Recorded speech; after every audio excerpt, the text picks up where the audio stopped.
Hello people, this is Dr. Muskaan this side, and today I am going to discuss very beautiful case. Let me take you towards journey of this case. Here is 31-year-old female who has came to emergency in hospital at 11:40 a.m. with chief complaints of bilateral lower limb swelling since 7 days, shortness of breath since 7 days, and abdominal distension since 7 days. On primary survey, ABCS was done. Airway was patent. There were no signs of airway obstruction. That means there was no choking, stridor, dysphagia, dysphonia, or person is holding his neck and saying, "Oh, I am not feeling like breathing," etc. So the airway was patent. And on breathing assessment, respiratory rate was 22 per minute. That means there was tachypnea because normal respiratory rate lies between 16 to 20 per minute. SpO2 was 93% on room air.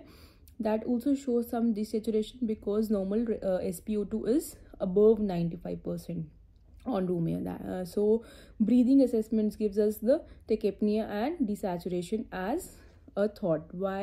Now some people, I just want to highlight one thing here. Some people get confused between airway and breathing. What is airway and what is breathing? When we think of airway, we think of intubation. We think of putting eye gel. Why? Or endotracheal tube. Why? Because in that we are thinking airway, we are thinking about airway, air pipe. And when we are thinking of breathing, we are seeing the pattern of the patient. Is he able to breathe normal or not, or chest is rising very fast and going down very fast.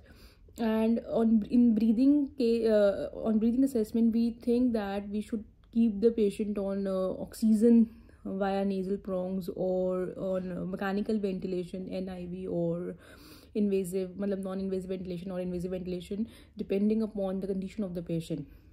So just I want to highlight this point. What we think on the line of airway, that is intubation, and what we think on the line of breathing, that is your ventilation thing, invasive, non-invasive, or nasal prongs. So third, ABCS. C stands for circulation. On circulation assessment, pulse rate was 136 per minute. That means patient was having tachycardia, and BP was 90 by 60 mmHg. That means patient was hypotensive. Sensorium was alert. GCS was 15 by 15 E4 V5 M6. That means eye was opening spontaneously. Verbal response was oriented, and on motor response he was obeying the commands. HOPI, patient was apparently well 1 week back when she started experiencing bilateral pedal edema, which was sudden on onset and non-increasing in nature. Patient also complained of abdominal distension, which was progressive in nature, which was not associated with nausea, vomiting, loose stools. Patient also complains of shortness of breath at rest. That means orthopnea is present. Relieved on sitting. It was not associated with cough, chest pain, sweating, and palpitations. Past history, she is known case of dilated ischemic cardiomyopathy with left ventricular ejection fraction of 20 to 25% since 2 years. She is also known case of hypothyroidism since 4 months. She has past surgical history of sterilization procedures 18 years back. Personal history, she is non-vegetarian by diet. Appetite and sleep habits are decreased. She has non-addictive potential. That means I am talking about cigarette, BDs, smoking, alcohol, etc. No addictions. Bowel and bladder habits, if I want to comment about bladder habits, were normal, and bowel habits, she was having constipation since 4 days. Menstrual history, she was facing amenorrhea since 4 months, and I want to highlight age of the patient here. She's only 31 years old. So we are not thinking menopause, but she has amenorrhea since 4 months. General examination, decubitus, patient was conscious, cooperative, and she was oriented to time, place, and person.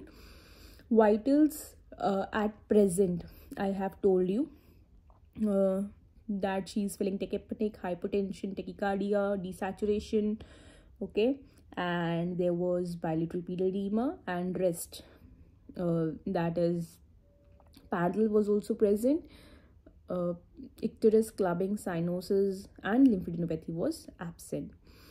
On investigation picture, CBC shows hemoglobin of 8.7 gram per dl, which shows she has anemia.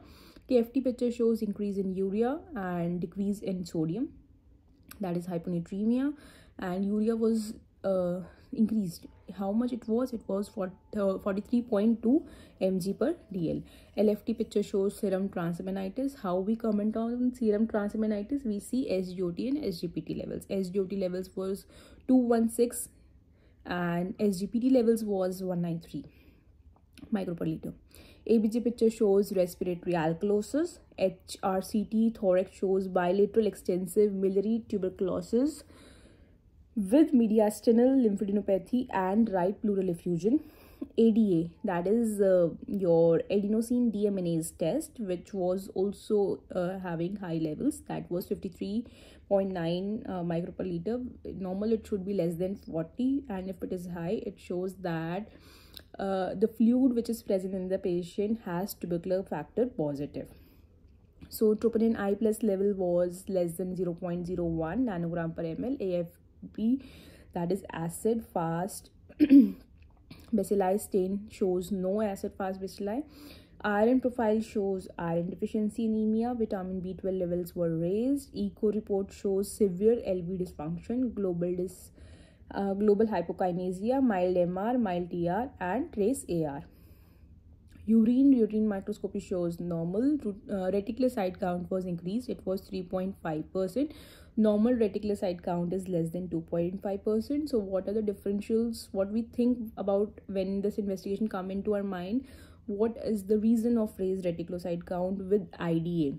So the DDs of raised reticulocyte count is hemolysis, hemorrhage, leukemia, pregnancy, recovery from vitamin B12, folate or iron deficiency, and sickle cell anemia. So these are the 6 DDs of high reticulocyte count, and this patient has iron deficiency, folate, vitamin B12, and we were giving syrup dextra orange. So she was recovering from iron deficiency anemia, and vitamin B12 also raised, levels also raised. So this is the reason why here it is high reticulocyte count. Pleural fluid was 3.2 gram per dl. That means that was transudate, because if it is less than 3.5 gram per dl, it is transudate, and if it is more than 3.5 gram per dl, it is exudate. NT-proBNP report shows 4504.1. It should be less than 125, which shows that there is some cardiovascular disease, and also she is known case.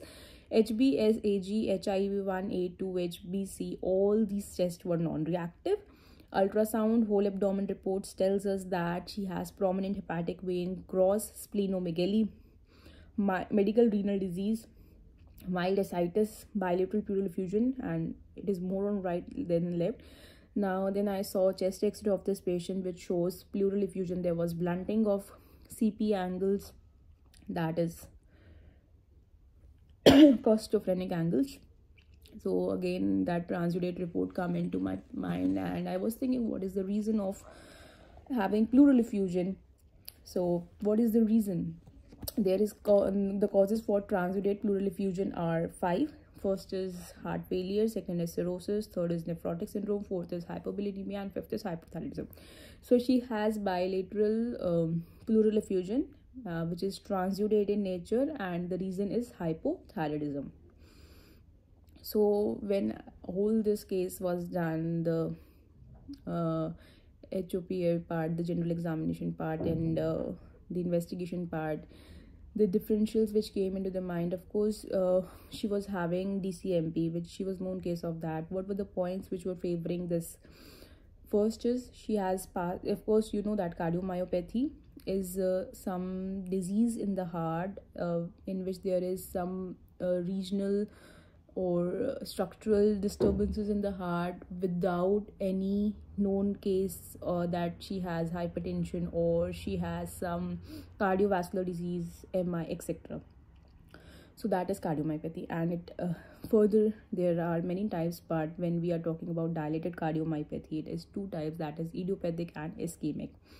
So in ischemic cardiomyopathy, the points favors are she has past history of heart disease. In idiopathic, we do not have that. Echo report shows global hypokinesia.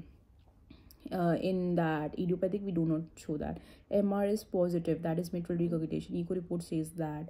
RV dysfunction is absent in this. Bilateral edema, which shows that heart failure. So all these 5 points are favoring ischemic cardiomyopathy. Also, NT-proBNP levels was also increased. Further, miliary tuberculosis. Why miliary tuberculosis? Because HRCT report confirms the diagnosis, and we did ADA test, which also shows high levels, and it also tells us that if the fluid is present in the body, for example, she has ascites and pleural effusion also, so tubercular factor is present then. Third, pleural effusion. Why? Because chest X-ray report supported that, and been given pleural fluid for testing, and it shows exudative in nature. Fourth is hypothyroidism, says her report, and her past history, iron deficiency anemia, which shows her iron profile test. And the last, what is the diagnosis of this patient? That is ischemic cardiomyopathy with miliary tuberculosis, with pleural effusion, with hypothyroidism, and with iron deficiency anemia. So what is the management which is given to the patient? Tablet Theranom is given, which is the treatment for hypothyroidism. Tablet Ecosprin is given, which is the treatment for preventing heart attack. That means it is antiplatelet. Syrup Dex Orange was given, which is given for preventing or recovering the levels of iron, folate, and vitamin B12. Tablet Limcy is given, which is given when there is vitamin C deficiency. Tablet Met XL is given, which is treatment for angina. Syrup Luz is given, which is the treatment for constipation. Tablet Eldecton is given, it is diuretic. Spironolactone is its name, and it is a diuretic which is given in heart failure specifically. Tablet ethambutol is given, which is ATT. Tablet moxifloxacin is given, which is treatment for infection. Tablet ivabramide is given, which is treatment for angina, and specifically given in the patients for heart to prevent any heart attack in future. Tablet Medrol is given. Medrol means it is methylprednisolone, and it is treatment for swelling. As I have told you, patient has bilateral pedal edema. Also, fluid is there in the body like pleural effusion and ascites. Tablet Dialter is given, which is treatment for excessive water in the body. Tablet Midodrine is given, which is treatment for hypotension. Ensure protein powder is given, which is for the nutrition purpose. And injection streptomycin, again it is ATT. So yeah, I really enjoyed this case. Why? Because it was fun to find the reason of increased reticulocyte count and why pleural effusion is transitive in nature. So yeah, I came to know the specific causes which was present in the patient and favoring my diagnosis also, and the reason of it. So yeah, I am happy. Hope you have enjoyed listening to the history of this patient, because I really enjoyed studying it, even recording it and sharing with you. That's all. Dr. Muskaan Bansal is signing off now.